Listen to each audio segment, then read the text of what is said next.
चंपारण बिहार राज्य का ही नहीं वरन पूरे देश का एक अद्भुत क्षेत्र है।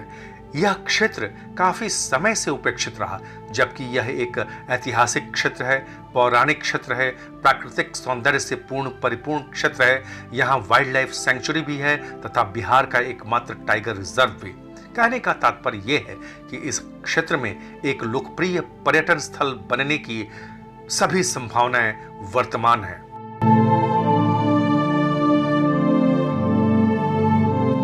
लौरिया नंदनगढ़ चंपारण के पर्यटन का नर्व सेंटर हो सकता है, केंद्र बिंदु।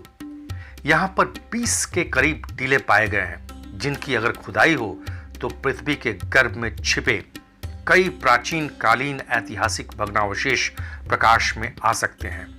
यहां पर बहुत बड़ा विशाल विस्मयकारी बौद्ध स्तूप है और यहां पर अशोक स्तंभ भी है। इसके अलावा एक और चीज मैं बता दूं आपको कि ये जगह, ये स्थल बेतिया से जुड़ा हुआ है सड़क के द्वारा, नरकटियागंज से जुड़ा हुआ है, रामनगर से जुड़ा हुआ है और बगहा वाल्मीकि नगर से भी जुड़ा हुआ है। तो अभी हम चलते हैं लौरिया नंदनगढ़ में स्थित अशोक स्तंभ को देखने।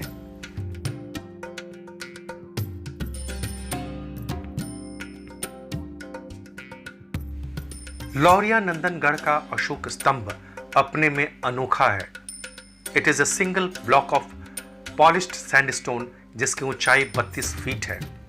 The top is bell shaped with a circular abacus ornamented with Brahmi geese supporting the statue of a lion. इस स्तंभ पर सम्राट अशोक के एडिक्ट्स उत्कीर्ण हैं, काफी स्पष्ट एवं सुंदर तरीके से।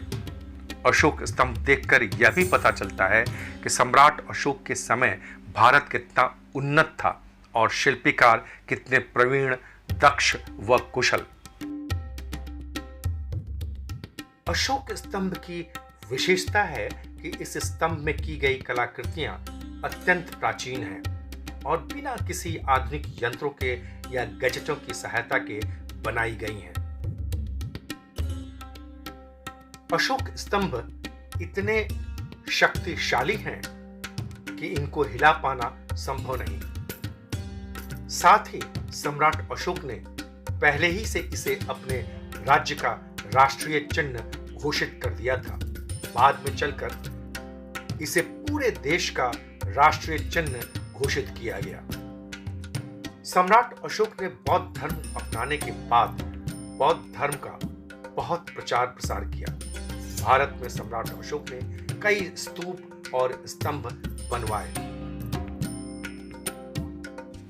In both Buddhism and Hinduism, the pillar symbolizes the axis mundi, the axis on which the world spins. The pillars and edicts represent the first physical evidence of Buddhist faith. The inscriptions assert Samrat Ashoka's Buddhism and support his desire to spread dharma throughout the kingdom. किंतु यह देखकर बहुत दुख होता है कि इस स्तंभ के साथ छेड़छाड़ की गई है। क्या हम अपने धरोहरों को सुरक्षित रखने में अपना सहयोग नहीं दे सकते? तो आइए हम अपने गौरवशाली इतिहास के प्राचीन भग्नावशेषों का सम्मान करें एवं उनको संरक्षित एवं सुरक्षित रखने में, उनको साफ सुथरा रखने में अपना भी योगदान दें। ये तो हम कर ही सकते हैं।